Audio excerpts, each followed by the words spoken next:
Hello everyone!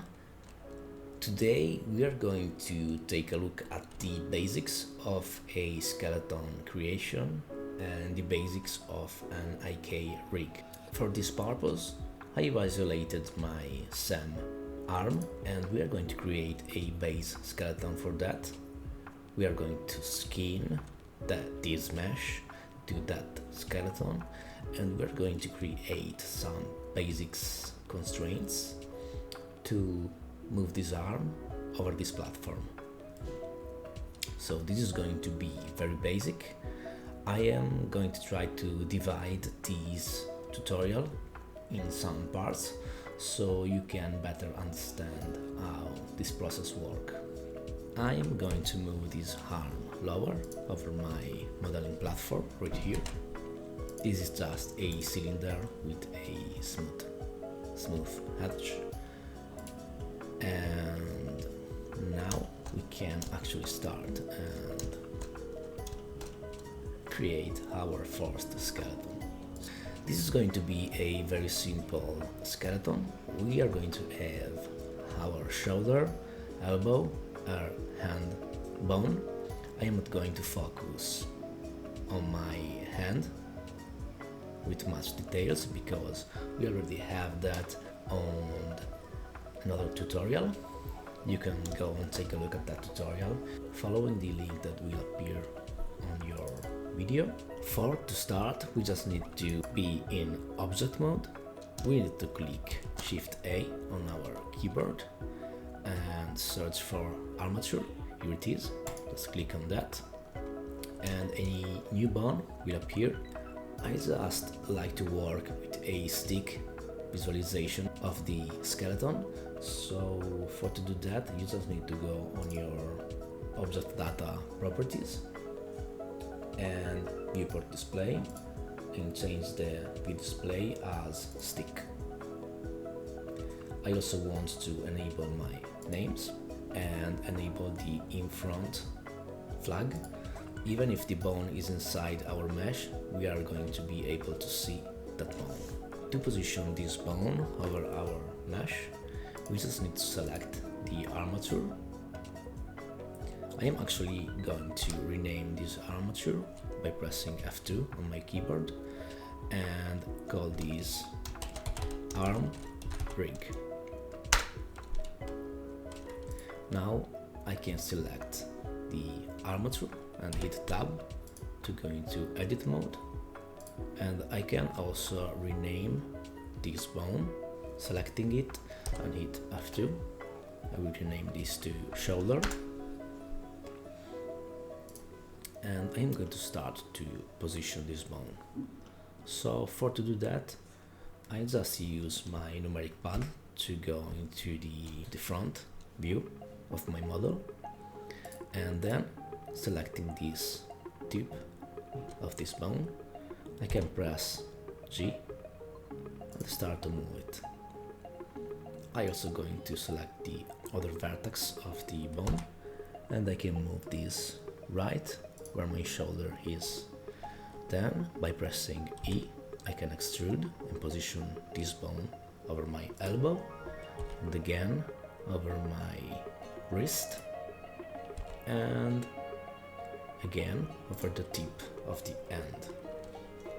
Now we have extruded only this bone from this front view, so if we rotate, everything is just over a line, but we are going to fix that very quickly.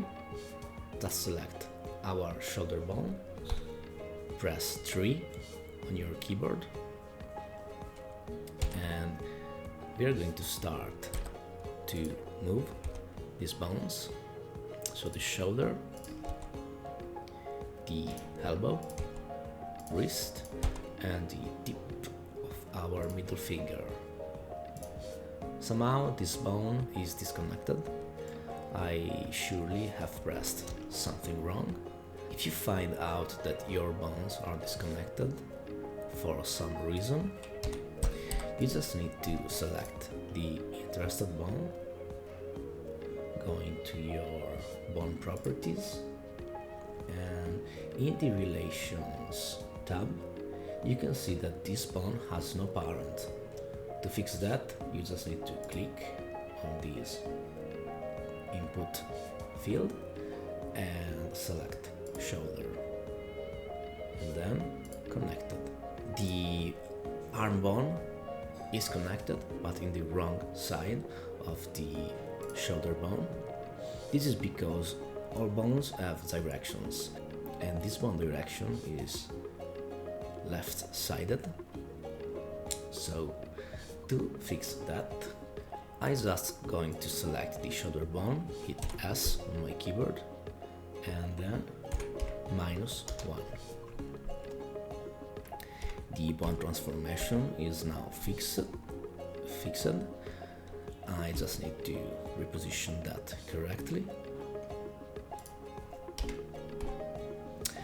And we're going to take a look at our base arm rig from all around, so we can be sure that all the bones are positioned correctly.